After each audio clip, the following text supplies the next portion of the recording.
تو مجھے ایک ساتھی کہنے لگا کہ آپ کے جو ڈیرے پر آنے والی سڑکیں ہیں وہ تو ساری بیکار اور ٹوٹی ہوئی ہیں۔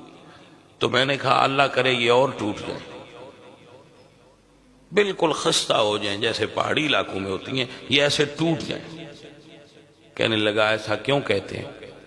میں نے کہا اس لیے کہ کوئی آسانی سے آنے والا ادھر نہ آئے، ادھر کا رخ صرف وہ کرے جو پہاڑیوں پر چڑھ سکتا ہو، جو ریگستان عبور کر سکتا ہو، جو دریا چڑھا ہوا ہو تو عبور کر سکنے کی صلاحیت رکھتا ہو، جس کے اندر ایسی تڑپ ہو کہ اسے راستہ دشوار نہ لگے، وہ آ جائے، باقی نہ آئے۔ یہ کیا کر رہے ہیں آپ؟ بیٹھ جائیں، بیٹھ جائیں، بیٹھ جائیں بیٹا، بیٹھ جائیں، بیٹھ جائیں بیٹے، بیٹھ جائیں، اللہ آپ کو خوش رکھے۔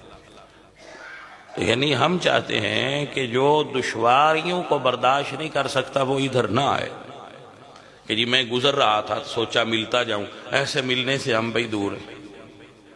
ہمیں وہ ملنے والا چاہیے جو نیت کرے کہ میں ملنے جا رہا ہوں، اب راستے میں جو ہو جائے وہ آ کے چھوڑے، وہ آ جائے، اس کے لیے ہم چشم برا ہیں اور پلکیں بچھائے ہیں کہ وہ آئے، وہ آنے کے قابل ہے۔ اب یہ جو کہتے ہیں نا کہ جی ہم گزر رہے تھے تو سوچا آپ کو بھی سلام کرتے جائیں، بھیا ایسا سلام رہنے دو، اب دور سے ہی کر دیں پہنچ جائے گا۔ آج کل تو موبائل کا زمانہ ہے، لکھ کر بھیج دیں آ جائے گا، وہ اچھا ہے، آپ نے اتنی تکلیف کیوں کی؟ تو ہم تو چاہتے ہیں کہ یہ جو سڑکیں تھوڑی بہت بنی ہوئی ہیں یہ بھی ٹوٹ جائیں، اور اتنے کھڈے پڑ جائیں ان میں کہ گاڑی لانے والا جو ہے وہ اس کا بھی دل ایک بار کام پہ کہ ادھر سے کیسے گزرے، وہ پھر آئیں جو آنا چاہتے ہیں، آپ آئیں وہ۔ تو ہمیں وہ چاہیے، ہمیں نہ رش کی ضرورت ہے، نہ ہمیں بھیڑ کی ضرورت ہے، نہ ہمیں ایسے لوگوں کی ضرورت ہے جو چلتے پھرتے میلہ دیکھنے کے لیے آتے۔ ہمیں صرف پروانے چاہیے۔